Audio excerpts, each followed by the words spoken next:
કોંગ્રેસનો મોંઘવારી મુદ્દે વિરોધ, ગેસના સિલિન્ડર ચૂલાઓ સાથે મહિલા કોંગ્રેસનો દેખાવ, એબ્સ્ટેઇન ફાઇલમાં પીએમનું નામ આવ્યા બાદ વડાપ્રધાન ચૂપ હોવાનો આરોપ, એબ્સ્ટેઇન સાથે વડાપ્રધાન મોદીને કેમ મિત્રતા કરવી પડે છે? ઇઝરાયલ ઈરાન યુદ્ધના કારણે દેશનો આંખો પીસાઈ રહ્યો છે. ગેસના ભાવમાં અચાનક જ વધારો કરવામાં આવ્યો છે. મોંઘવારીના લીધે ગરીબ અને મધ્યમ વર્ગને વધુ તકલીફ પડે છે. ગેસ સિલિન્ડરમાં પણ કંટ્રોલ કરી લેવામાં આવ્યો છે. 30 દિવસ બાદ નવું સિલિન્ડર મળે છે. કોરોનામાં ઓક્સિજન માટે પણ લાઈનો લગાવી હતી. ગટરમાંથી ગેસ બનાવવાની ફોર્મ્યુલા લોકોને સમજાવો. પગાર વધતો નથી, આવક સ્થિર થઈ છે, સામે મોંઘવારી વધતી જઈ રહી છે. આ મામલે શું કહી રહ્યા છે ગુજરાત કોંગ્રેસના મહિલા પ્રદેશ પ્રમુખ ગીતાબેન પટેલ? તેમને સાંભળો. અને એટલા માટે જ આજે મારે કહેવું છે કે મોદીજી અત્યારે ચૂપ કેમ છે. હરદીપ પુરી જે કેન્દ્રીય મંત્રી છે અને પેટ્રોલિયમ મંત્રી છે, છતાં પણ અત્યારે હાલ આપણે સૌ જોઈ રહ્યા છીએ કે કૂદકે ને ભૂસકે મોંઘવારી વધી રહી છે. પેટ્રોલ ડીઝલના ભાવ વધી રહ્યા છે, ગેસના ભાવ વધી રહ્યા છે અને આને લઈ અને આખા દેશની અંદર પ્રજા ત્રાહિમામ થઈ રહી છે. મોદીજી જ્યારે ઇઝરાયલના પ્રવાસે જઈને આવ્યા અને પછી એમને ફાધર ગણાવ્યા, પછી તરત જ આ યુદ્ધ ચાલુ થઈ ગયું. આપણે સૌ જાણીએ છીએ કે અમેરિકા આગળ અત્યારે હાલ આપણા પ્રધાનમંત્રી મોદીજીએ ઘૂંટણ ટેકવી દીધા હોય એવી પરિસ્થિતિ થઈ ગઈ છે. એમણે સરેન્ડર કરી દીધું છે. બિલકુલ અમેરિકા આપણને ગુલામ બનાવીને જેમ ટ્રમ્પ કહે એમ મોદીજીને કરવું પડે છે. એનું કારણ શું? તો એનું કારણ અત્યારે હાલ આખા દેશમાં ચર્ચા ચાલી રહી છે એપ્સ્ટેઇન ફાઇલની. જેફરી એપ્સ્ટેઇન ફાઇલની અંદર જે નામ ખુલ્યા છે એ નામની અંદર આપણા કેન્દ્રીય મંત્રી હરદીપ પુરીનું પણ નામ છે, મોદી સાહેબનું પણ નામ છે, અનિલ અંબાણીનું પણ નામ છે. એટલે આવા તો હજુ ઘણાય નામ સસ્પેન્સ છે, કેટલાય લોકોના નામ ખુલવાના બાકી છે. અને આની અંદર એવું તો શું સસ્પેન્સ છે, એવું તો શું છુપાયેલું છે કે અત્યારે હાલ ટ્રમ્પ એમની આ નસ દબાવી રહ્યા છે અને એના કારણે ટ્રમ્પ કહે એમ મોદીજી ચાલતા હોય એવું લાગી રહ્યું છે. જે આ જેફરી એપ્સ્ટેઇન નામનો આ વ્યક્તિ એ એક માણસનું માંસ ખાતો હોય, એટલે માનવ પક્ષી રાક્ષસ કહીએ તો પણ ચાલે એવી વિકૃત માનસિકતા વાળો જે નાબાલિગ બાળકીઓને બળાત્કાર કરી એમને ગર્ભવતી બનાવતો, લોકોને પીરસતો અને મારીને ખાવાનું કામ કરતો હોય એવા માનવ પક્ષી માણસ સાથે મોદીજી જો ધર્મની વાતો કરતા હોય, હિન્દુત્વની વાતો કરતા હોય તો એમને એવી તો શું જરૂર પડી આની સાથે મિત્રતા કરવાની? શા માટે એમનું નામ એમાં આવ્યું છે? તો આ બધા જ કારણો, આ વાત એટલા માટે મારે કરવી પડી છે કે આ બધા જ કારણો આની અંદર ભાગ ભજવી રહ્યા છે. અને અત્યારે હાલ આ યુદ્ધના કારણે હિન્દુસ્તાન પીસાઈ રહ્યું હોય એવો માહોલ સર્જાઈ ગયો છે. અત્યારે હાલ આપણા દેશની અંદર હમણાં જોયું કે રાંધણ ગેસના ભાવ એકદમ જ 60 રૂપિયાનો વધારો એક જ દિવસમાં કરવામાં આવ્યો. કોમર્શિયલ ગેસના ભાવ સિલિન્ડરના 115 રૂપિયા ભાવ વધારો કરવામાં આવ્યો. અને આ પરિસ્થિતિ જોતા આખા દેશની અંદર ખૂબ ગંભીર પરિસ્થિતિ અત્યારે થઈ ગઈ છે. કારણ શું? કારણ કે આની અસર સીધી ગૃહિણીઓ ઉપર પડી છે. રાંધણ ગેસના ભાવ વધારાથી ગૃહિણીઓ ત્રાહિમામ થઈ ગઈ છે. એમના ઘરનું બજેટ ખોળવાઈ ગયું છે.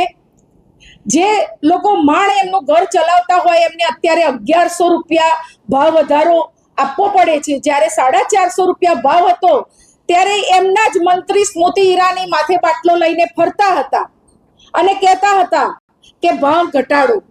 અત્યારે એ લોકો ક્યાં ગયા? આખા દેશની અંદર આની બુમરાણ ચાલી રહી છે. ગેસ સિલિન્ડરના ભાવ તો વધાર્યા, પણ સાથે સાથે કોમર્શિયલ ભાવ વધવાના કારણે રેસ્ટોરન્ટ અને નાના ખાણીપીણીના બજારો, માર્કેટો અને નાના માણસોના ધંધાઓ ઉપર આની ખૂબ અસર પડી રહી છે. ભાવ વધારા કર્યા તો ઠીક, પણ એની પાછળ નિયંત્રણ પણ લાવી દીધું છે. પહેલા 20 દિવસે બાટલો નોંધાવવાનો સમયગાળો હતો, એનો અત્યારે 25 દિવસ કરી દીધો આ લોકોએ. 25 દિવસ પછી જ ગેસ સિલિન્ડરની નોંધણી થાય, ત્યાં સુધી નોંધણી ના થાય અને નોંધણી થયા પછી પણ 10 દિવસ પછી આપણને સિલિન્ડર મળે. એટલે 35 દિવસે આપણા ઘરમાં સિલિન્ડર આવે. અત્યારે હાલ દરેકના ઘરમાં 15-20 દિવસ માંડ સિલિન્ડર ચાલે છે. તો પછી બાકીના દિવસોમાં માણસો શું કરશે? ગૃહિણીઓ શું કરશે? રસોઈ કઈ રીતે બનાવશે? એ એક સમસ્યા ઊભી થઈ ગઈ છે અને આ કારણે તમામ ગૃહિણીઓ અત્યારે હાલ પરેશાન છે. અત્યારે તમે જુઓ કે દરેક એજન્સી ઉપર ગેસ સિલિન્ડર મેળવવા માટે લાઈનો લાગી છે અને આ લાઈનો લગાવવાનું કામ આ મોદી સાહેબે કર્યું છે. કેન્દ્રમાંથી જે ભાવ વધારો આવ્યો છે એના કારણે અત્યારે હાલ જે માહોલ ઊભો થયો છે એ કઈ નવાઈની વાત નથી. લાઈનો લગાડવાની આદત તો આ લોકોને વર્ષોથી છે. નોટબંધી કરી તો પણ લાંબી લાઈનો લગાવી હતી અને એ લાઈનોમાં સવારે 4 વાગ્યાથી લઈ અને રાત સુધી લાંબી લાઈનોમાં કેટલાય લોકો મૃત્યુ પામ્યા હતા.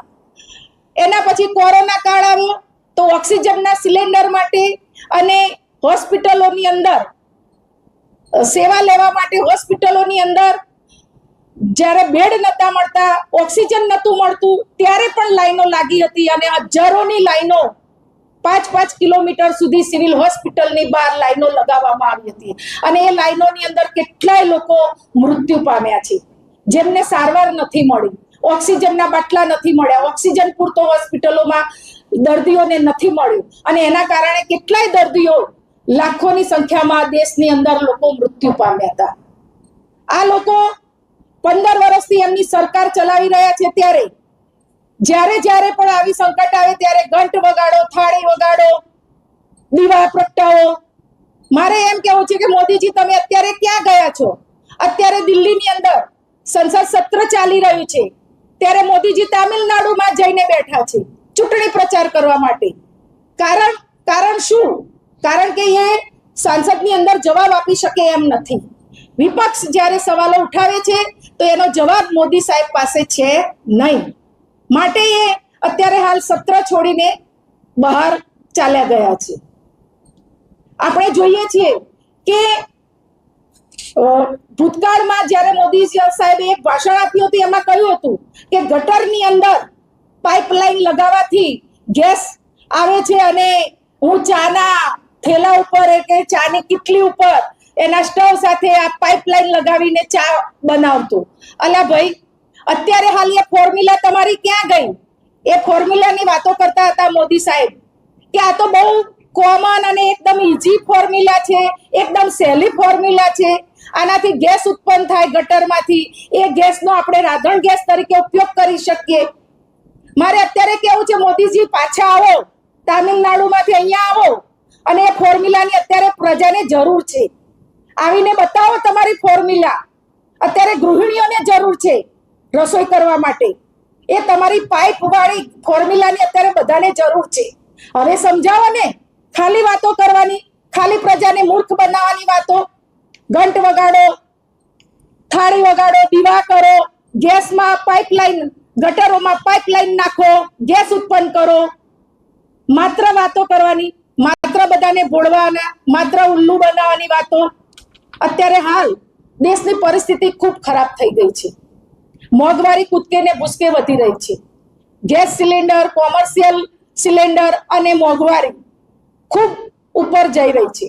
જ્યારે દેશના નાગરિકનો પગાર વધતો નથી, એનો પગાર તો ત્યાંના ત્યાં છે. એક બાજુ મોંઘવારી ઉપર જાય છે, એક બાજુ એનો પગાર, એની આવક ત્યાં ને ત્યાં સ્થિર છે.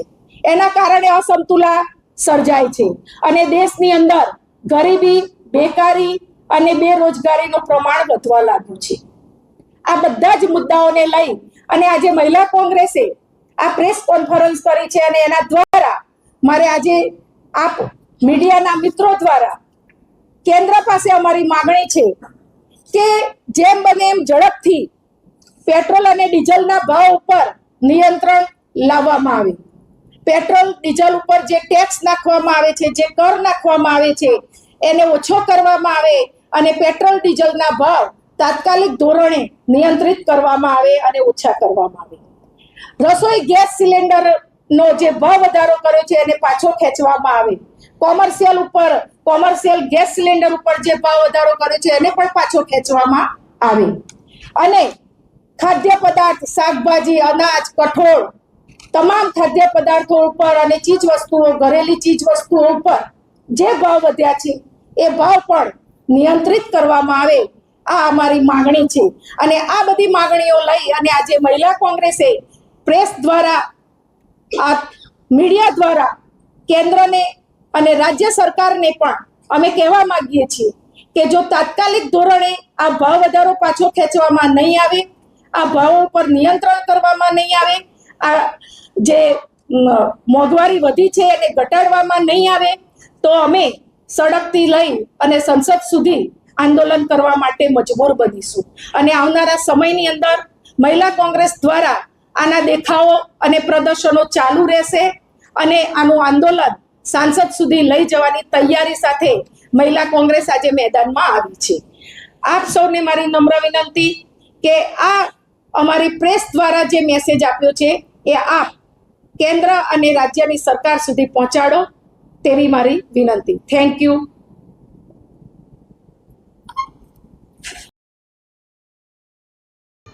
આપણે સાંભળ્યા હતા કોંગ્રેસના ગુજરાત પ્રદેશ મહિલા પ્રમુખ ગીતાબેન પટેલ. તેમણે અલગ અલગ મુદ્દાઓને લઈને ભારતીય જનતા પાર્ટીને આડે હાથ લીધા છે. દર્શક મિત્રો, આવા જ વિડીયો જોવા માટે એન કવરેજ ન્યૂઝ જોતા રહો.